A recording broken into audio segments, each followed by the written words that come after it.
Adiaka faliana indray tompoko lasy tompoko vavy no hiarabany ny ekipan'ny journal de la record aminao amin'ny ity hariva ity. Sanay-pananjana ianao anaraka ny fampahalalam-baovao hatramin'ny farany. Ny tantarantsika azy dia ny raharaham-pirenena avy hatrany tsy tatoerana ao amin'ny fitondrana akory ny mpitarika ny hetsika mitsangana ary malagasy fa kosa vonona ny ijoro izy ireo hiaro malagasy ka anao izay anovana ny mpitondra izay efa hita fa tsy mahomby ary tsy manara-dalàna. Teto dia mibaribary fa mirahina anonga-panjakana ireo mpanohitra. Engitiana Rary Malala sy Patrick Randremaoly.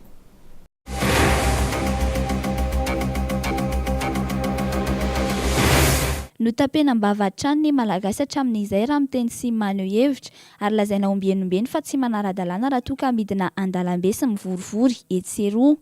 Ny mpitondra nefa anohita fa tena tsy manara-dalàna intsony raha nambara ny hetsika mitsangana ary malagasy izay ivondronana ireo mpanao politika samihafa eto Madagasikara. Ny fanovana ny mpitondra izay hita fa efa tsy manara-dalàna intsony amin'izao fotoana izao no vahaolana tsotra indrindra raha nambara ny Ajo Andriananarivelo tsy hatoerana ao amin'ny fanjakana nefa izy ireo fa kosa hijoro hiaro ny malagasy ary hanome rary ny malagasy izay mitaky ny fahafahana. Miaratra 20 sy 10 arivo tsy azona rosakanana ny olona nona na rapitso na rafakapitso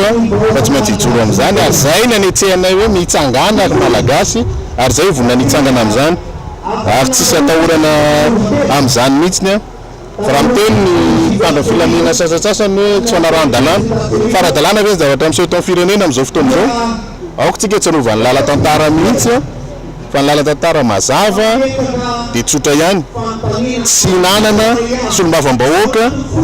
io fitondrana io ao amin'ny antenimera-pirenena be da be any fa nitsakitsana lampanorenana natony na voan'ny fampitsarana ny filoham-pirenena ary olona anankisivy no nanavitra azy tamin'izay fampitsarana izay tsy miady mitondra hiaraka amin'ny filoham-pirenena safidiny miara iasa na amin'izy na amin'izy fa izy kosany tsy afaka minia tsy mahita fa misy antoko manana ny député maro eo amin'ny antenimera-pirenena dia zay nataonay aminy rehefa tsy afaka miara-miasa tsy olana mihitsy zany zay koa tsy miady miara-iasa aminy fa averena amin'ny vahoaka ny safidy mba ahafahan'ny vahoaka mametraka majorité indray mandeha indray